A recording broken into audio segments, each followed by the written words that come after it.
today we will be starting the program at 7:30 p.m. Please.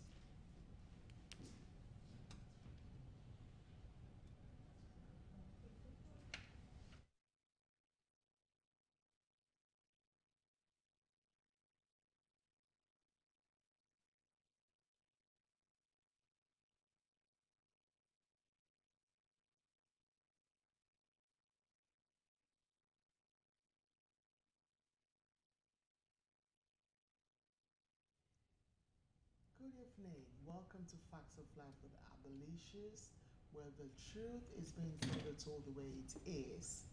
And live here on Noble People Television. I'm getting used to it. I have some fantastic guests, both from Nigeria and also it's from Sierra Leone as well, coming on the program today to discuss two types of various topics. The first one is going to be about women suffering domestic violence in other African community. I know that we talk about it a lot in the Nigerian community, but it's good to hear from another community as well how they manage it and they cope with this issue that is an epidemic across the globe. So please tune in for that. And also, the second part, we will be talking politics. Yes, I've got my fantastic brother all the way from Nigeria, and also another fantastic guest who has been on my show before, also coming here as an award-winning human rights activist. We will be talking about the Kanu issue and the soldiers, and among other things happening in Nigeria. So please tune in and watch us. The first guest that will be coming in today for the first segment is my lovely Anita. She will be joining me shortly. Thank you very much. Stay tuned.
We have the lovely Anita. She's going to be introducing herself shortly properly to you, our lovely viewers, to talk about domestic violence in other African community.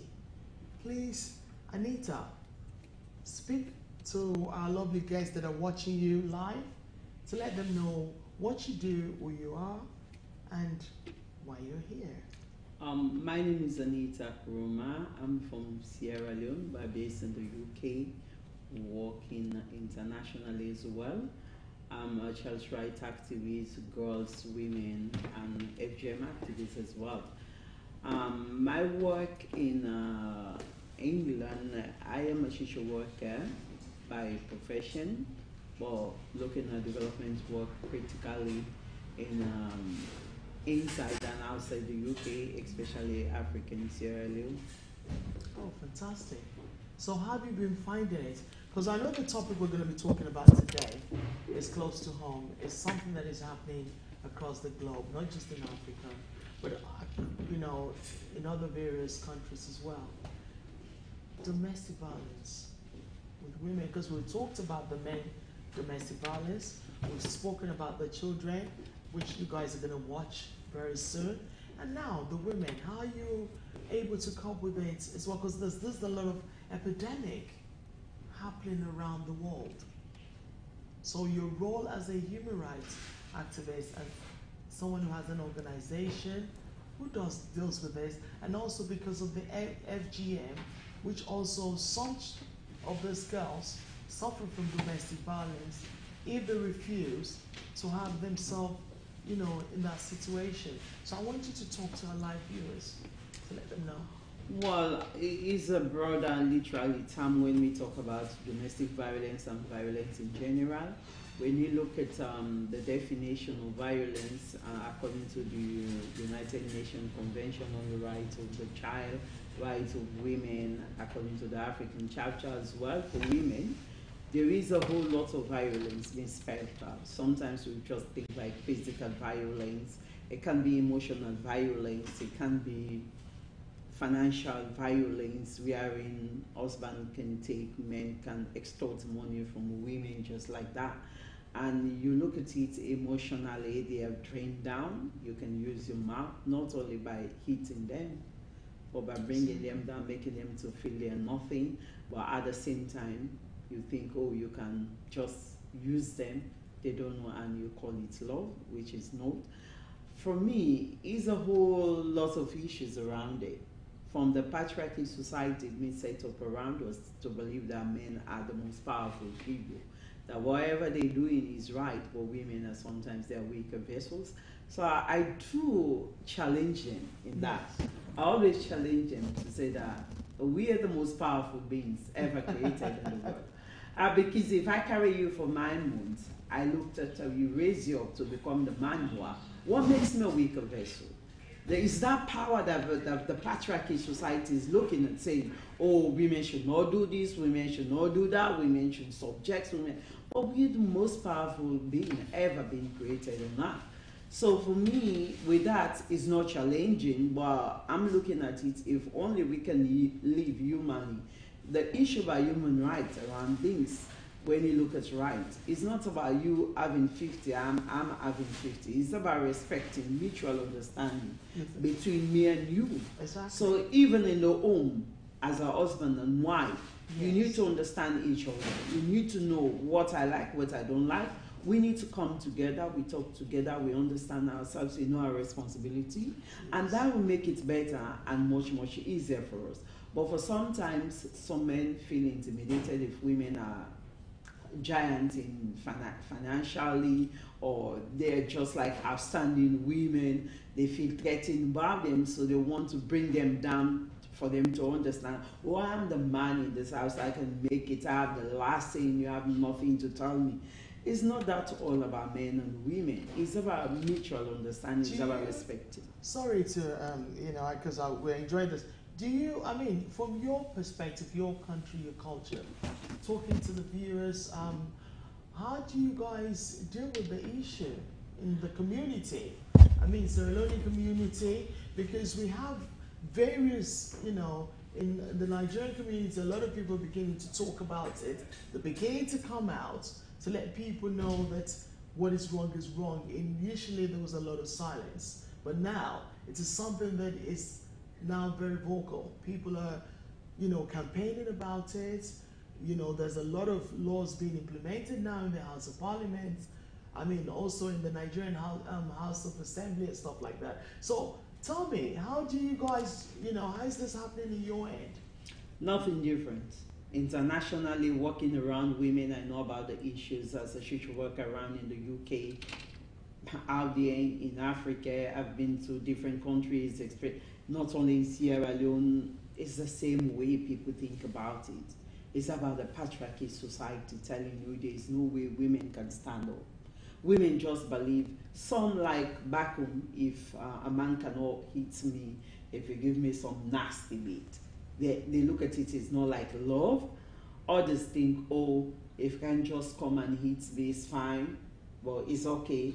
I cannot do nothing about it. It's a blessing. I can't report to the police, even with all the legislation around it and policies, internationally like and in nationally. Sierra Leone now, yes. if they report it to the police, what then happens? Well, they're trying. Before it was like really, really backward, but now they're trying because they're pushed by human rights activists, people like us speaking up, telling them you must, but still there's a struggle around it. Because when women are experiencing that, they're saying, oh, where can I take my kids? Who is going to look after me if I report them? Man, there's a big problem, and there are no funds for us to give those women to go start their own lives. Is it in Sierra Leone or also in the community, Sierra Leone community here? I mean, I've seen some well, of your even work, in here is a problem. They just think they cannot live without it, regardless of their educational status. Trust me. Women, they're landed, educated, they're still stuck into domestic violence. It's not about you being primitive. It's about the knowledge around it. It's about you looking at yourself, saying, oh, do I worth it? Oh, no, I'm going to miss out if I do anything contrary to what like society will look at me and say, oh, you see, she reported her husband to the police and now they moved the husband now and there's going to be a curse in the family. You know what it means. Obviously. It's that everybody's thinking about it in Africa. It's not only like a Nigerian thing or something. Africa is all I'm telling you. Yes. I roam all around in Africa. I know this issue. Everybody look at it as a blessing. Oh, if it started involving the law, calling the police, it's going to be a problem for me and my kids, where my kids will not even realize blessings. That the thoughts around religiously, they are tied down into a religious perspective about it, that you need to respect, obey, and just succumb to whatever you're experiencing. But for me, and for what I've been... isn't there any sheltered, accommodation over there? It used to, and I know it used to. They call it as like a shelter, but it's not. They cannot stay there longer because the government is not funding the stuff, and even them, the international quote-unquote organization, posing to be like the most powerful ones implementing all this. They don't, when you go, is 6 months, the funds are gone. So you need to start to struggle. Is it United Nations giving the funding, or is it more of like the government themselves? It's not the government. The government hasn't got that money. Trust me. It's all about... Are you sure about that? Because I know African countries, oh my there is always funding. It's surprising there isn't any. They never started that. It's all started by the Western world. They tell them, UNICEF and all those big organizations, they tell them, hey, you need to come and do this thing. They knew it was wrong, but they never started it. Fantastic. Only when they promised them to give them some big money that they started doing the advocacy and this implementation of laws, trying to build some things. It's all done by international body. It's not government as a whole. So basically, the government is not doing much. Even for the because I had a topic to do with men and domestic violence, how men have been abused. There is a film coming out shortly about that with the men issue, where it's called Help. It is a fantastic, movie that you could see a man being attacked by his wife. Mm-hmm. But having said that, we also had a lovely guest from Nigeria who's been doing a lot of work to do with children, how the domestic violence affects children in the home. Now I'm going to ask you the same thing. How does it affect, from your own experience and perspective, in the Sierra Leone community? Well, because the children these days are always fighting, attacking each other. Some blame it on domestic violence, neglect of parental thing at home. So I want to hear from you, darling. It's all over the place. If you don't discuss, if you don't communicate with those kids, you're gonna get it wrong.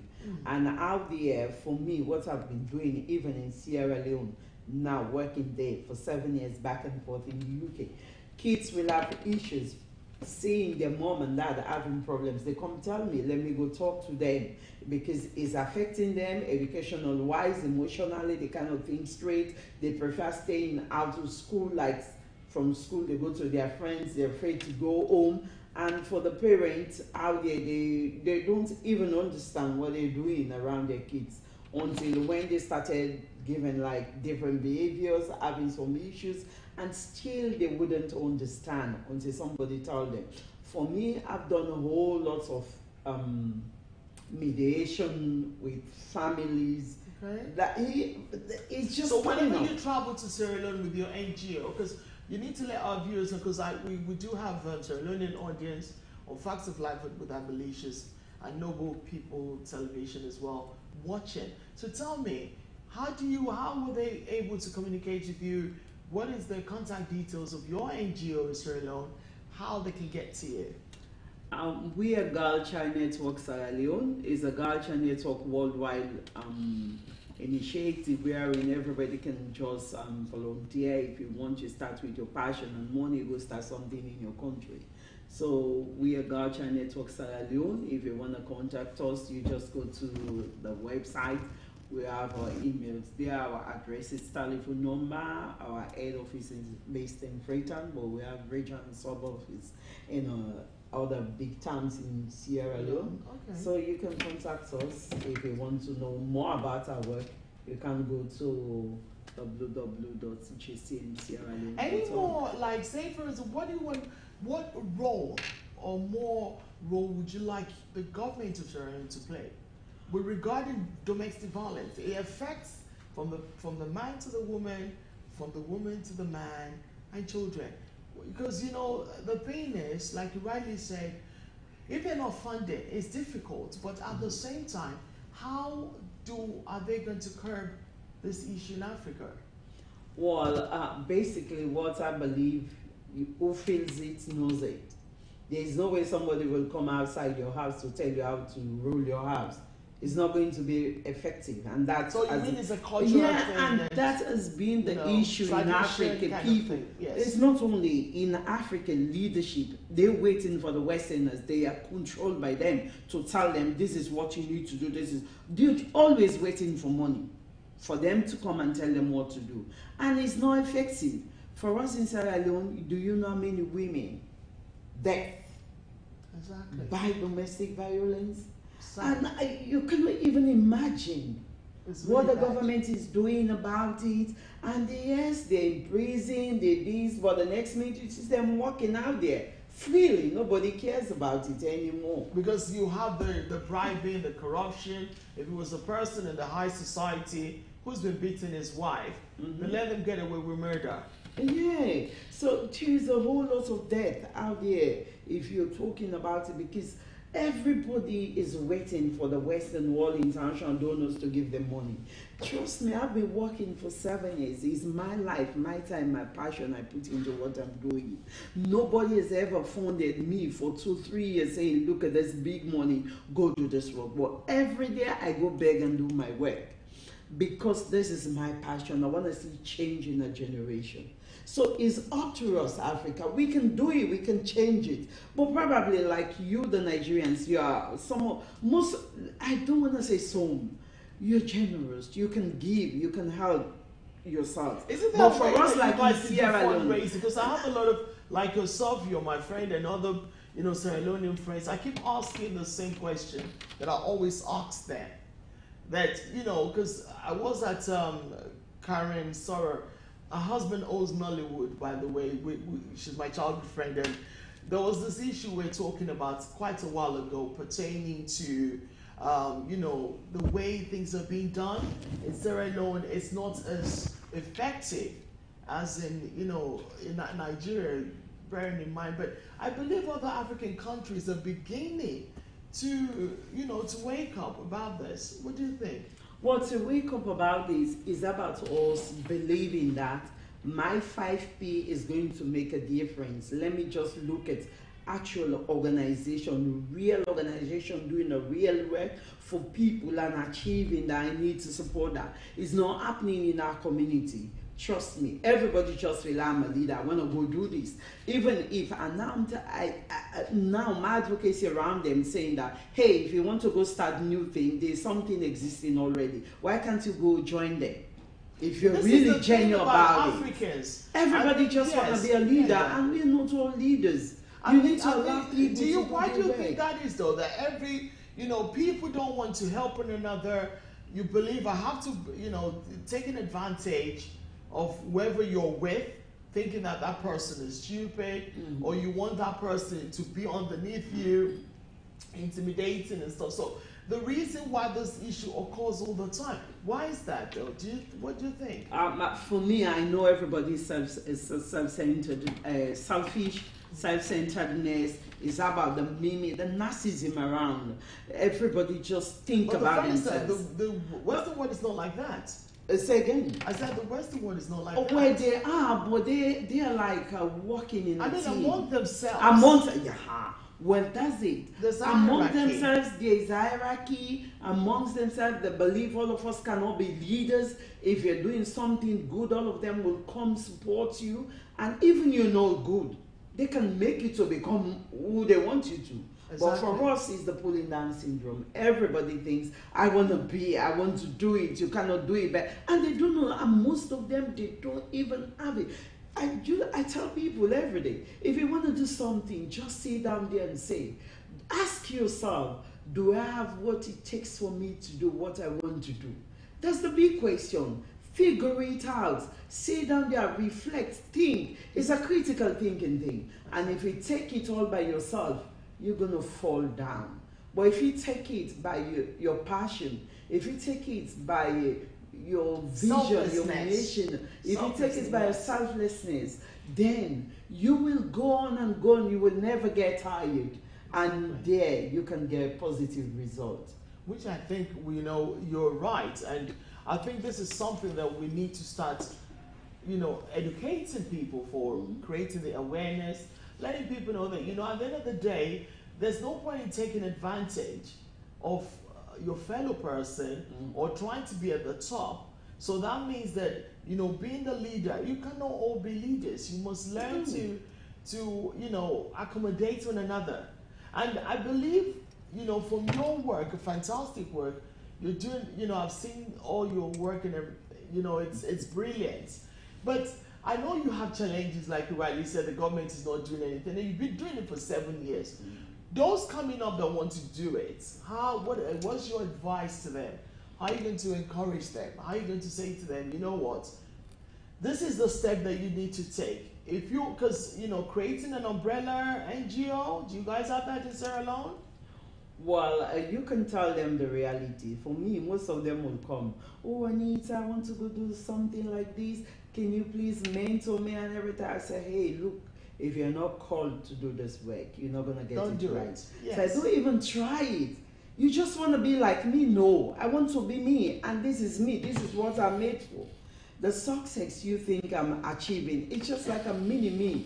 But every day, I put my money, my flesh, my thoughts, everything into it. I ditched my whole life in the UK to go back to Sierra Leone and do what I'm doing. I volunteered with Save the Children from the Ebola outbreak. Wow. I was the patient care manager in Kerrytown with my son looking at me, sitting right in front of me, saying, Mom, why are you doing this? I said, I'm doing this for my people, I'm doing this for my country. Wow. So can I go? He said yes. I said, okay, I have you. The scary thing, unfortunately, we lost a fantastic doctor who did a lot for when the Ebola crisis started in Nigeria. And it was, she's a lovely lady that I met many years ago. But it was sad, but we do once in a while celebrate her. I think it's 3 years now. Is it 2 years or 3 years with Ebola? So how did you manage to, go there and help you know, even though we're talking of domestic violence, how did you manage to do this without getting infected? It was a blind nation. Passion just kick you to be there. And Wow. when you find yourself seeing, when you sat in front of the telly, seeing people, you look at it like, it's just like a movie. Yes. But when you get there, I was depressed for 2 weeks.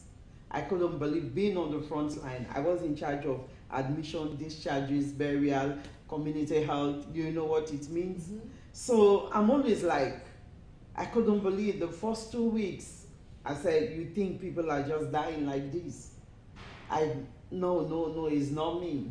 You're asking yourself. So did you stay for the length period? I finished my mission. Wow. How many? It was like for 6 or 5 months to 6 months for mission. After mission, I had to go join the NEC, which is like the NAC, which is like the national body. From there, I was in charge of like 64 communities, helping out for the 90 days, from 40 days to keep the outbreak, 90 days sensitization all around secret society, everything. Yes, really? I was. You know, I panicked when the whole thing started, and I thought, you know, I was meant to be in Nigeria, to be quite honest, but I just couldn't go at that period of time. It was, I had my own health issues, so unfortunately, I just couldn't do it. But I commend you for what you've done. It's highly, you know, congratulations, because it's not easy being able to do things like that. So, you know, to a point where people will look at you and say, this woman is a tough cookie. Not really, it's the grace of God. I cannot boast by myself. So? Yes, you cannot boast. You're just made for something. Yes. And when you know your purpose in life, you can just go for it. That's all about life. That's me. Fantastic. Knowing your purpose in life makes it better and easier for you to live and survive in this world. But if you want to live somebody's life, then you will be on the run and the go until you drop dead. I know. But you know, are you going to have any programs, any form of anything happening for domestic violence and FGM again? Mm-hmm. Because I know we attended one together recently, the Girl Night Child Walk. We were all together and stuff on that fabulous day. So I'm looking forward to another one. Are you going to be organizing any, or is there a future? Because our viewers out there, you know, it's good for them to know that there's a lot of help, because in the African community here in the UK and also you know, in the US, across the globe, there is a lot of you know, that unity coming up together. So it's just, I think it's beginning to resurface or surface now. I've got some guests, we're going to be talking something similar, but this is to do with Nigeria and the politics, you know. But having said that, how are you also helping to mobilize not just the Sierra Leoneans, not the Nigerians, other African community together? Well, for me, as you've said, it's with Girl Child Network Worldwide. Now we're setting up a social enterprise called Girls Empowerment Initiative. Okay. Our office based in Barcelona at the moment. Barcelona, that's in outside London? Yes, Thurrock. Thurrock Borough. So the office is there at the moment now, but we're gonna bring it to where everybody can be able to. You can access us. I can stay in London, and they will be out there as well. All right. Seeing ways of supporting, as you're saying, domestic violence, everything around the black community, not only like Sierra Leoneans, Nigerians, Zimbabwe. We a whole lot. We have Nigerians. All of us, our background is our background is from social work per se. Yes. So all of us just agreed to do something. You guys decided to unify together. Yes. We look at FGM. We look at domestic violence. We look at different issues, sexual exploitation around girls, everything around trafficking. You know, there was this article I read a couple of days ago pertaining to girls not being well bred up by their mothers. I don't know if you saw something. It was on, I think it was on Evening Standard or something, but it was more to do with training children, ladies, women, girls, to be upright women. And what do you think about that? It's, it's sexual exploitation. Yes. They're just doing it because they want money and they abuse them. They think it's okay for them to do that. And these are all the issues we are addressing at in our office, even here in London, outside London, going out in Africa. These are all the issues I'm dealing with. And yesterday we had like the animation film of FGM launch at the House of Commons.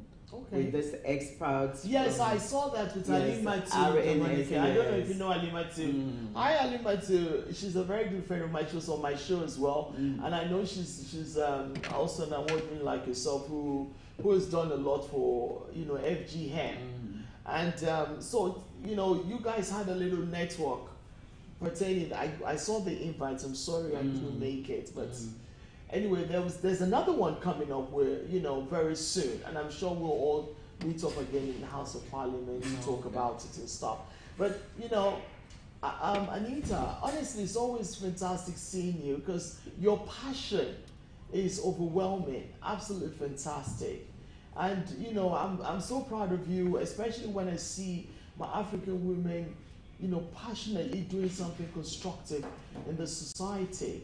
So tell me, what is your last word for our viewers? And for those who want to, because you might have people. So I'm sure we're gonna have a lot of people later on asking us, they want to talk to you and stuff like that. Because domestic violence is an epidemic across the globe, not just like you rightly said in Sierra Leone or in Nigeria, but it's something that is happening also with the men, and also it affects children. So. Tell us your last say on it. My last saying, I was just reading a post from one of the fantastic guy I met quite recently. He is a powerful activist. It's just What's his name? It's called Chakabaz. I don't know his name completely, but go check him. Okay. Go on Instagram. It's called Chakabaz. He's a Caribbean, now moved to Africa, supporting children in Congo, Ethiopia, Ghana. He's just too passionate about changing Africa. Wow. So for me, it's sad as day. I was just reading that. Trust me, I never knew we were going to discuss that much. Wow. He said, if any man abusing you, telling you he loves you, moved out. And I think a lot of people are that is the most difficult thing for them to look at it and say, hey, I was one of them even whilst I was in Africa with my only child. I had to decide. I told my ex saying, you know what, I'm doing this for my son. This, I will call off this religion. I call off the religion, and today I'm a happy mother, happy woman, because I took the challenge. If you believe in yourself, you can just walk away from it. An abuser will ever remain an abuser. Who just come and camouflage and say, oh, I'm going to change tomorrow. Nothing. You will never change. Wow. There you have it, guys. Domestic violence does not just affect women alone. It affects children, and it affects men as well. And I can tell you this, it is an epidemic across the globe. It's good to have our lovely Anita here, talking from the Sierra Leonean point of view on how they handle and deal with domestic violence in Sierra Leone. And also, she's a fantastic human rights activist who has an NGO, and she has also stated that NGO is in Sierra Leone, also here in the UK, and they also have the Girl Child Network. So, for those who are in the domestic violence relationship, love is not meant to hurt. Love is not meant to be abusive. Love is not meant to hate. Love is not meant to be mentally, emotionally, psychologically, spiritually draining. If you're not happy, even emotional abuse, mental abuse is domestic violence. That is just part of it. So it's not just by the hitting alone. It is domestic violence. Get out. Don't stay. Because you feel at the end of the day, yes, I love him, he will change. An abuser never changes. If anything, they continue to manipulate, they continue to bully and victimize you. And when you have an abuser around you, it's not just domestic violence at home alone, or it could be at your workplace, it could be among friends. Yes, believe it or not, domestic violence is not just on relationship only. Anybody who's toxic around you, please, for the love of God, walk away. Don't allow yourself to be bullied or intimidated into what you don't want to do. Thank you very much for watching the first part of Facts of Life with Adelicious. We will be joining you guys again for the next part 2, which is going to be about the politics of, what is happening in Nigeria. Please stay tuned. Thank you.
said or told the way it is.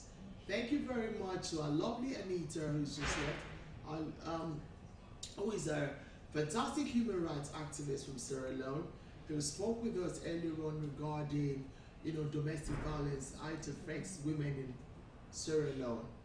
Yes, we are back, and this time around, I've got my fantastic brothers. They're not my guests alone, but they're my brothers of many years, whom I love very much. I've always supported the Facts of Life with Abolitious program. Yes, they've both been here before, and they're coming back again to talk about politics. My fantastic brother on the left-hand side to me, Babatunde Gbadamosi, yes, the CEO of Amen Estate and the former governorship aspirant for Lagos State. Yes, but we're saying former Neo, he might still come back again and contest. So we're looking forward to that. And also with me here, award-winning human rights advocate, yes, Eze Iheanacho. He is a fantastic person. Honestly, you need to actually go on his Facebook page to listen to a lot, because he does a lot of live program as well. And he talks about humanitarian issue. Now, we are going to be talking about what is happening in Nigeria currently. Yes, touching up on different topics. First of all, it is the Nnamdi Kanu issue with the soldiers.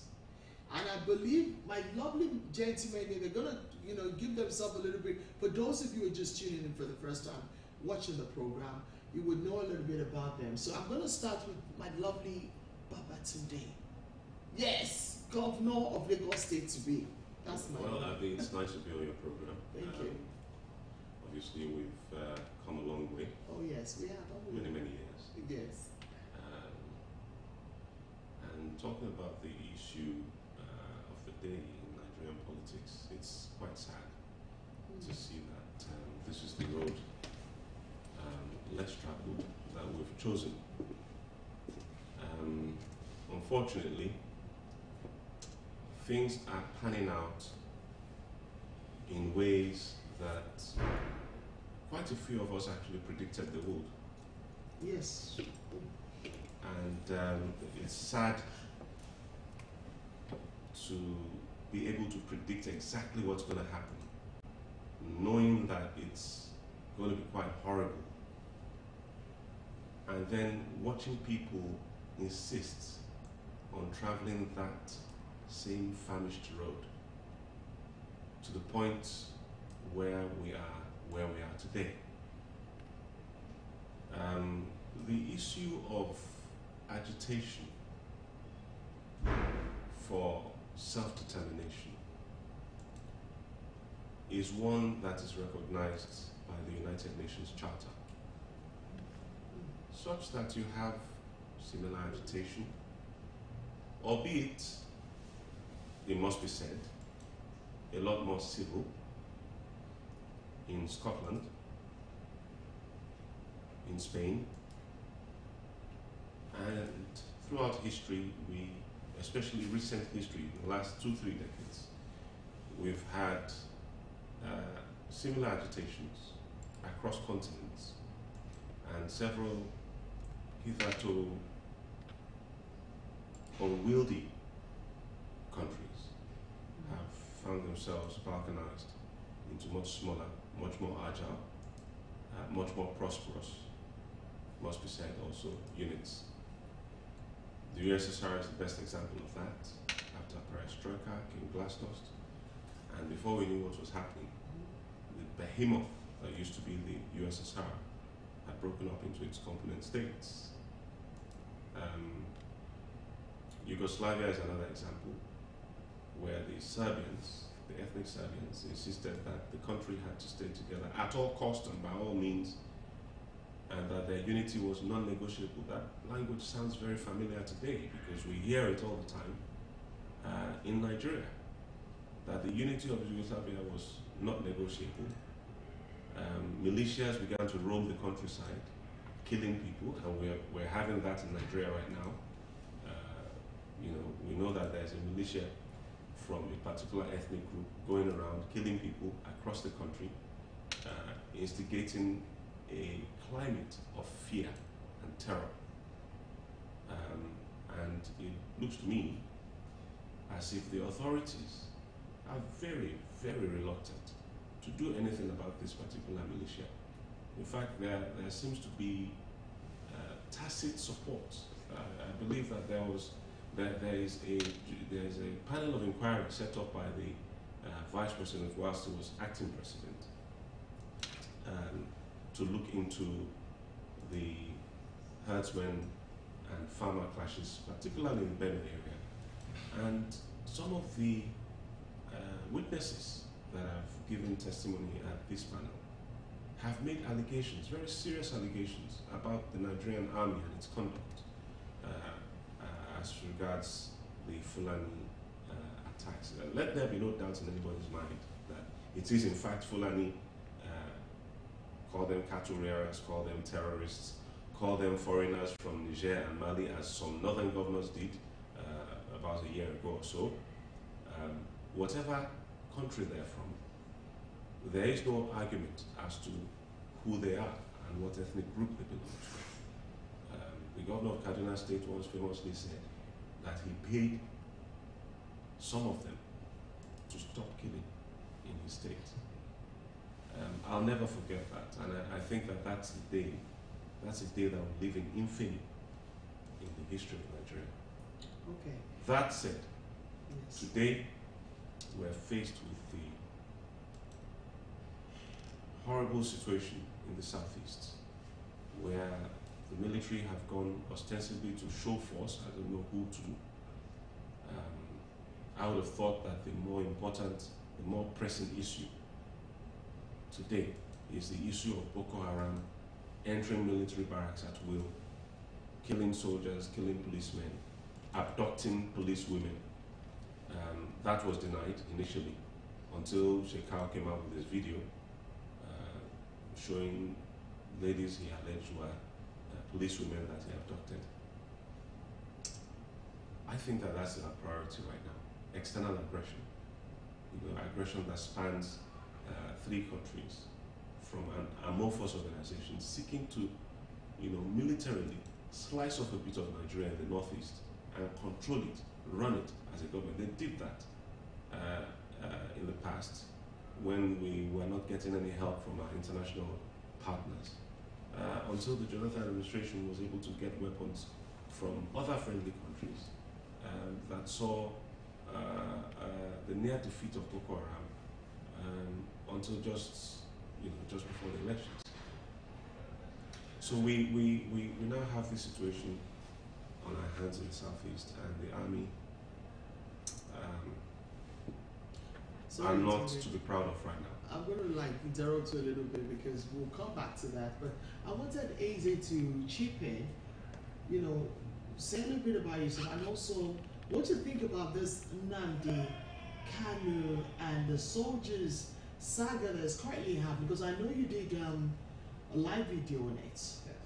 Okay, well, I'm going to say that. And also because you're also from that area as well. Yes, I speak as an advocate for humanity. I don't speak for any individual, any community, any nation, or any continent. I haven't got time for that. I'm looking at the whole project called humanity. I guess the thing is, in life, if one has not quite understood what the issues are, okay, you can be treating headache when you are suffering malaria or suffering cancer. So I, for one, believes in looking at the real root cause of the problems we have. Otherwise, we are in trouble. The truth is, from my own analysis of what is going on in Nigeria and a lot of African countries, if not the whole of African countries, I need everybody that lives in Africa and outside of Africa, the whole world, to know that, as far as I know, Africa is still under lock and the key. I believe, and I know that I can prove it any day, that Nigeria is still run by administrators. Okay, I believe that Nigeria, whatever you see Buhari doing right now, I call him General Buhari, I call him an administrator. He's not a president, he's acting on behalf of the 1% I know very well is controlling him from London, from Britain. And we need to be very honest about these things, otherwise we'll be wasting our time. You can see the height of silence, okay, across the board, because of course he is delivering what he has been sent back to deliver. Now you can't tell me that. So do you actually think that it's to do with the Western world? Of course, we need to understand that. Look, I'm going to actually go live on this subject on Sunday. I've promised to go live on it because I think one of the things I really want to be making clear is, from my point of view, I don't think that we've realized what is upon us. Okay, you can't tell me that Archbishop of Canterbury isn't aware of what Buhari is doing when they are very close friends. Okay, so you can't tell me that because I started to interrupt you. I saw this program where on the BBC walls, you know, the Wall of Fame, they had Biafra written on the on one of the walls on the floor, stating that there's a state, or should we say a country, to be Biafra. But what I don't understand, I know, me personally, I was among those who supported Kalu's release because it was somebody that we all did human rights work here. But only to see him in now coming out and basically, indicting, hating Tristan. For me, that is wrong. You see, that is just wrong. Yeah. Maybe, as far as I'm concerned, I'm not saying don't channel your course, but why would you be telling young youth to, attack other tribes? Does that make sense at all? No, let me just say this to you. Like I said, I don't speak for any individual, I don't speak for any community, I don't speak for any nation. What I'm looking at is what we have on the ground. Now, Kanu, as far as I know, for me, I have always stated any language of violence, okay, against a human being, for me, I abhor. Any threats of violence against any individual, any community, any nation, I abhor. Because we don't yet understand who we are, okay, that you can say, I need to destroy the other. When you understand yourself and understand that you are creativity and you are productivity, you know that the other person is creativity and also productivity. That means they have something there in them you don't have, and you need to exchange. You respect, you exchange. You don't talk about violence, and you don't talk about I'm going to kill you, I'm going to destroy you. You talk sense. Look, the worst human beings can get to, as far as I know, is a level where you agree to disagree. Mm-hmm. And when you get to that level, everybody will keep what they have until there is new information. Exactly. Then you can come back to the same point, that same point. Otherwise, there is no need, because you've reached a point of agree to disagree. That is where human beings have got rational brains working. Now, the truth is that, and I've maintained that, the language of any threat of violence, that's what I condemn as far as Nnamdi Kanu is concerned. As for people trying to agitate, we're living in a country. I don't call it a country, okay? Nigeria isn't a country, because anything called country must be something that actually has the common interest of each citizen at heart. If it doesn't have that, that means it's not a country, it's a forge, okay? Nigeria, as it stands, is only there to foster the needs of the cabals, the cronies, and the administrator, okay? In support of the 1% that control them from outside, because I know that for sure. Let me ask you this. Yeah, go. Do you agree With the 1% that is controlling? we have been putatively independent Okay. since 1960. Singapore also became putatively independent at about the same time, as did Malaysia. Mm-hmm. I prefer to make comparisons with these territories because they were also colonies That's true. of Britain. But I think this is shading themselves from it, though. It doesn't look like that to me. No. Africa is a different proposition, though.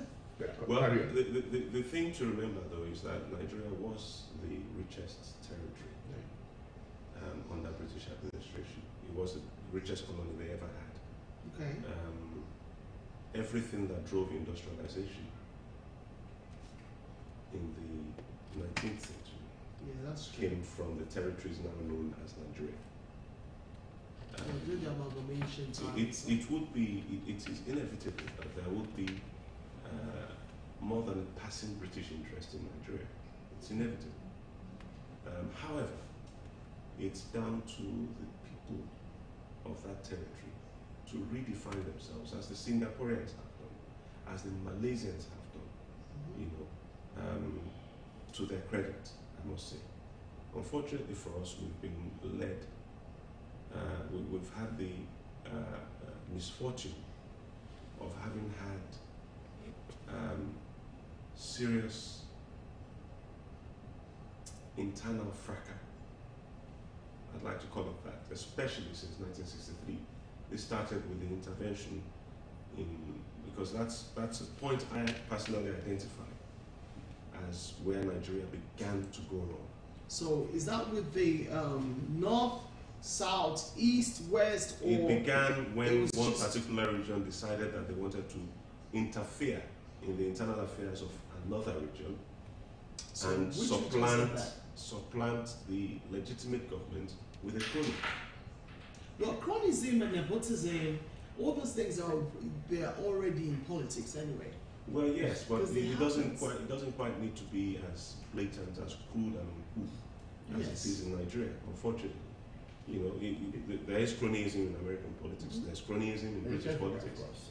You know, but it's slightly more refined, and it's just that degree Yes, a little of bit refinement that I Yeah. think we require in Nigeria, and that degree of respect for humanity, for Absolutely. each other's humanity, That is key. that we require That is the key in Nigeria. thing there. So that you- respect so- for each other's differences Yes, yes. And on that we this, require in the Nigeria. respect, the exchange, because when you respect, you can exchange. Now, you know, what I find surprisingly shocking, because for me, what you are witnessing currently is the height of terrorism. Hmm. Okay, terror, total terror.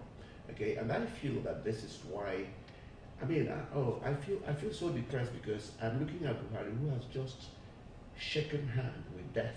Okay, he has just shaken hands with death. Or let's say By if he that wasn't you here. mean, because some of his followers, believe you me, they might think you're saying that, you know, he nearly, but what he meant is that, you know, he nearly, Yeah, for him to You have know. traveled from Nigeria into Yeah, a to- different country, yeah, to well, have, well, yeah. well, I'll say his headquarters, because his headquarters is England. No, you have to be. You see, until you call a water, spade. water, you can't drink it. You have to know that it's water. Otherwise, you start biting it as if you're, and then it looks stupid. Yes, it is. So the thing is, you couldn't have left a territory into another territory and spent 104 days, okay, without that place meaning something to you. Mhm. And then you are coupled back up to go and deliver a message, okay? Instead of feeling ashamed that you've abandoned your people, if you say they are your people, Mhm. some of them are more ill than you, okay? Mhm. Some And of them, yeah, hospitals and some of them that had died because of poor health care, which you left them, whether you like it or not, it is your health care. And you are the only person who can sort it out, no one else. Well, okay? we have Now- Oshibajo doing a lot. well, That's it the is, vice well, president. he's not supposed to have vacated Yes. his territory. Theresa May would not leave England for anywhere else for more than True. 2 weeks. That's true. England will be set alight. Oh yes, Britain will be that's, set alight. oh yes, So- that's true. So he had Absolutely. gotten home instead of feeling ashamed that he took the national resources, yeah, and went and spent somewhere else, yeah. So feeling ashamed, he declared war. Actually, that's what he declared. Okay, and he has practically shown it. It's not that I was checking. I thought, did I miss something? Did these Biafran agitators, whether they are right or wrong, were they killing people? Have they started moving towards? And what are they doing? You see, I think the problem, guys, Yeah, is so what- for me what is personally, that? I think the problem was that I saw some of the videos that Nnamdi Kanu was doing, and I was a bit taken aback with the venom and hatred and attack. Was this recent? Yeah, recently there was one of the Okorocha one, the governor of, I think it was Imo State, Okorocha. Okay. He basically, and I thought, okay, look, yes, you believe in a cause you want to. I'm a human rights activist.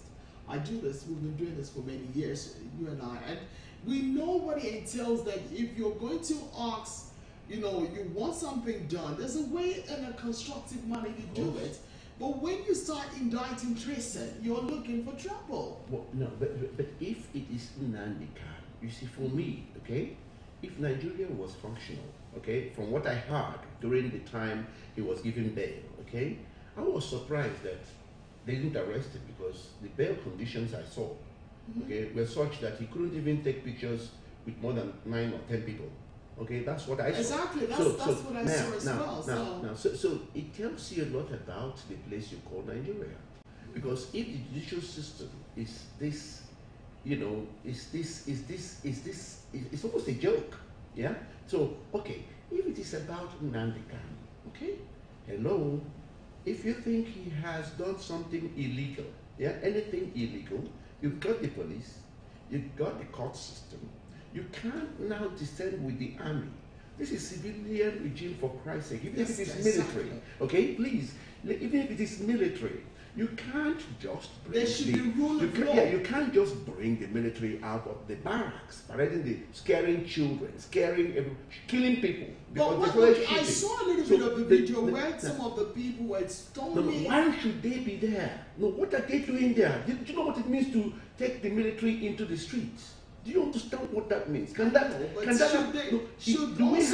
have an alien stoning no, the military? What are they doing in that local area? What are they doing there? What are they there for? Shooting. And they were shooting.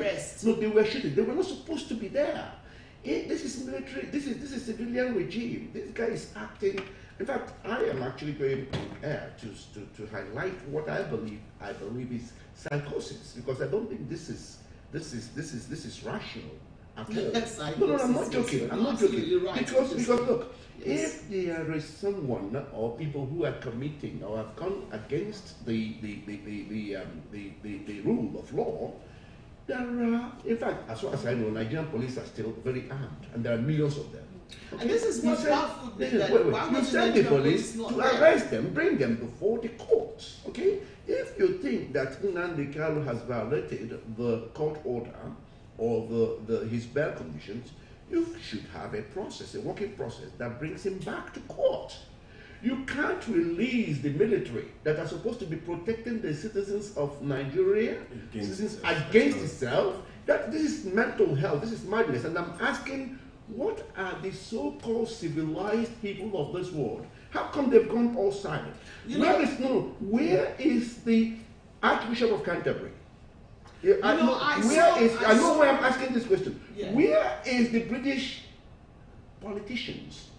Where is the British media? Now let me tell you, because people need to understand these things. Sure. Britain is looking at what I call the evil blueprint, and they are operating along those lines again. And this is all born. We must be able to have, if there's proof for it, because we're on air. It wasn't just. There's no speculation. Okay. Because you see, first of all, what you judge this by is the fact that you find that British media will not say a word. Remember when Jonathan was there? In fact, Channel 4 had already started a program trying to find a way to bring Jonathan down, because it was all about regime change. I was at the House of Parliament when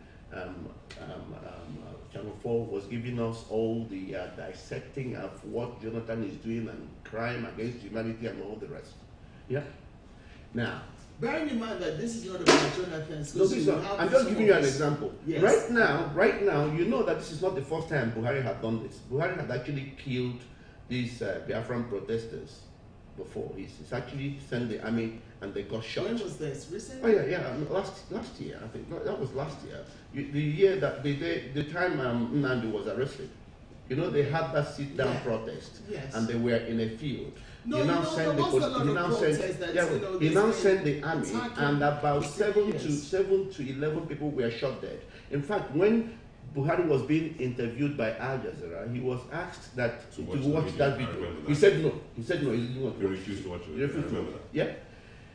Yet the Archbishop of Canterbury, okay, was happy to welcome him. Yeah. Never uttered a word. Okay. And this is the shepherd of the sheep. Yeah. The whole of England remained silent. The British media never said a word. And you know that there is this agreement when it comes to European media, yeah? Because to Europe, yeah, Nigeria is still a colony.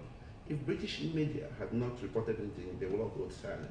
As I speak to you right now, I'm talking on behalf of humanity, so I'm giving it as I see it. Of course, As I speak to you right now, usual, yes. as I speak to you right now, you know that this guy in Cameroon is killing, okay? Is killing as I speak. Yeah, I People saw from some Ghana. of the video from Ghana.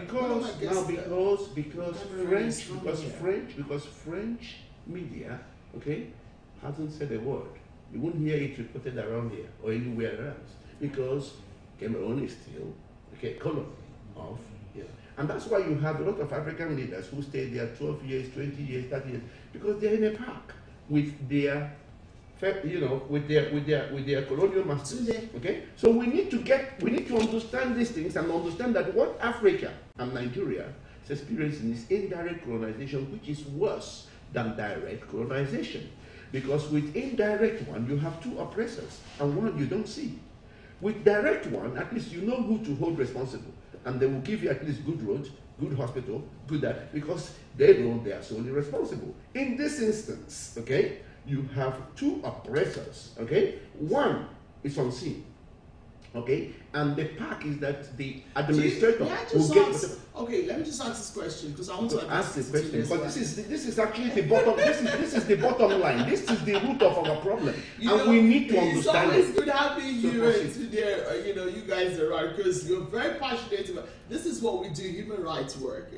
We're very passionate. So please, guys, it is nothing personal against you, the fans of Buhari and stuff. But the truth must be told, as the program says, Facts of Life with Abolitionists, where the truth is being said or told the way it is. Now, today, what do you have to say? Because Eze, is saying how he sees it. I want to hear from your side because I know you will calmly tell us what it is, and I know you have been, you're in Nigeria dealing with them. I mean, the issue with the Nigerian politics and what's going on. I mean, this kind of issue is scary. Because, like I said, I posted something on my like page, Facts of Life with Abolitionists, and also regarding this, and I felt, you know what? Okay, Femi Falana, senior advocate Femi Falana, uncle said something, and he said it was illegal. But I'm a bit surprised that why didn't he come out to condemn the thing before it got to the level it did? So what do you say? Well, everything I wanted to say, I said earlier, which is that it's an unfortunate situation.